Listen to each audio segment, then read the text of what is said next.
remarks yet this season. He has not. The remarks on veterans issues that we are expecting to begin any moment now. Now, he could mention what we were just talking about, the protests. Certainly, he could make remarks about the vice presidential speculation that has surrounded his campaign, but we expect his scripted remarks, and these remarks are expected to be scripted, to be focused on veterans issues. Now, with that said, let's talk a little bit more about the Trump campaign, where it stands, where it's going, a week ahead of the Republican convention.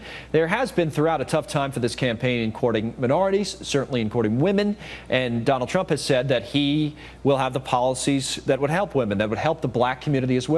Conservative columnist Gina Loudon joins us now. Black Sphere Radio host Kevin Jackson joins us now. And Hillary Clinton supporter Danielle McLaughlin joins us now as well.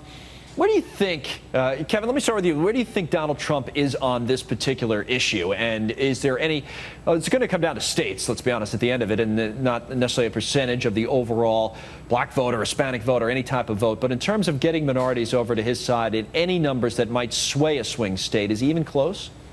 Yeah, I think Donald Trump's actually resonating quite well in the black community because he's not pandering. You know, you look at Hillary Clinton, everything that she does, it puts black people in a block, and it's all around issues that, quite frankly, don't have any real bearing in the black community. I mean, you're talking about Black Lives Matter. We should be talking about economic recovery of blacks. Under Obama, blacks owned 20 banks coming into his administration. We now own 10. We have no private equity firms that are financing black organizations, black companies, promoting black business. We're down. So you don't think he has to? You don't think he has to change anything? Is your point? Just stay with the jobs message. Let Hillary Clinton continue to pander. Watch what happens as the black community. There are a lot of people who are very sick of the Black Lives Matter movement. They're not going to say anything because they know how to keep their mouths shut and to survive. But when they get into the polling booths, I think it's going to be a lot different. Danielle, I would suspect that you would have a far different view of things, but tell us what it is. I mean, Hillary Clinton has her own challenges to some extent in this community, and that would be, at least I would think, a challenge of turning out similar numbers to what President Obama has done in the previous two elections. Certainly, you know, voters have a really long memory, and Clinton was a big supporter of the crime bill, which many have said was disproportionately impactful on the black community.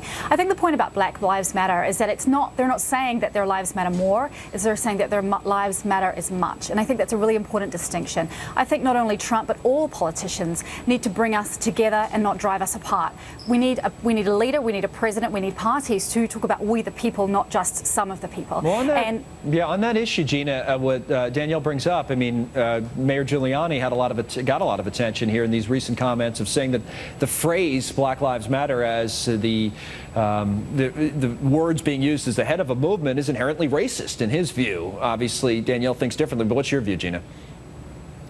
My view is that I think people are tired of being separated out and parceled off and divided by everything from class to gender to age, everything else. And this is what the Democrats play on. But see, I think women and minorities are catching on to the lies. And the thing I like about a Donald Trump candidacy, and the thing I've always liked about his candidacy, is that he is not going to sit down for these lies. He is going to battle back at their lies and their false narrative and resonate with people in ways that a packaged, polished politician that we've seen traditionally out of both parties, that certainly is all Hillary has going for her. She's just not going to be able to carry that message as well, in my opinion. There's something going on in this Trump campaign. Is an internal, still it seems like a debate about which type of candidate we should see. Just from a political perspective, Kevin, you think about today's going to be a scripted speech, which is fine, by the way, on veterans issues, which are obviously very, very important.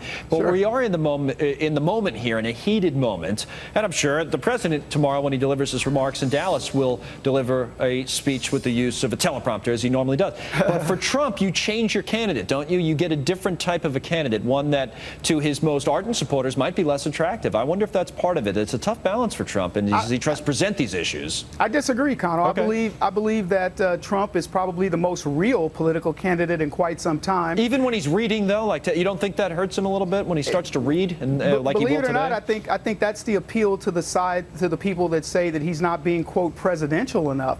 But I think what Trump represents is the guy that, you know, the billionaire, quite frankly, that's accessible.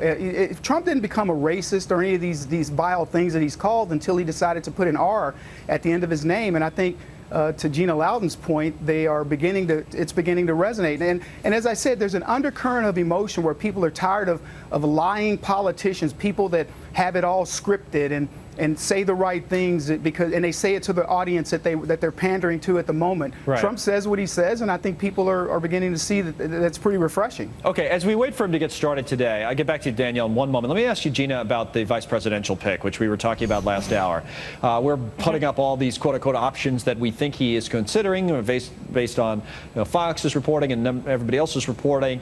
Newt Gingrich and Christie, the Oklahoma governor, Mary Fallon, and Sessions had been one, Senator Sessions, that had been talked about, maybe not as much anymore. But as you go to the bottom of that list, bottom left of your screen, it highlight Mike Pence of Indiana, who seems to now be the favorite. Now, that doesn't mean he'll be the pick. We've seen this happen with Gingrich. Now, the next day, the flavor is somebody else. How much does this pick matter, number one, Gina, to you? Do you think it changes the voting in one way, shape, or form? What do you think of Pence? I think it doesn't matter quite as much as we pundits would like to think it matters, because we talk about it a lot. Well, of course. That's what we do. I would still predict, and this is still my prediction, that Donald Trump will do something that Donald Trump always does, and that'll be he comes up with his own idea about who it's going to be, and it may be somebody we aren't even considering yet. But I don't think any of his options. A surprise, because that's the element where Donald Trump just has it all over the establishment he's competing with Hillary. And I said I'd get back to Danielle. My question for you, Danielle, from the other perspective, from the Hillary Clinton perspective, is does the Trump pick, in your view, well, we'll never know for sure, she would never say, but does Trump's pick influence Hillary Clinton's pick, do you think, in any way? So if he does surprise us with someone who's out there, does it make it more likely Hillary Clinton does the same or goes more safe? Is she watching what he does first, do you think? I think she's watching what he's doing, but she's been part of doing this process for months and weeks now. So I don't think she's going to be a reactive, unpredictable kind of a candidate in the way that we see Donald Trump. She's her own woman, and I think she's going to pick someone who complements her personally, complements her politics, and is someone who will appeal to a broad spectrum of Americans. Tim Kaine, that seems to be the smart money thinking. Is that what you're thinking, or we don't know yet? Danielle? We'll see. We'll see. Yeah. Well, it's hard to know. You know, they are. Cory Booker's being floated. We'll see. Well, we'll also see what Trump says here in a few minutes. Thanks to all three of you guys.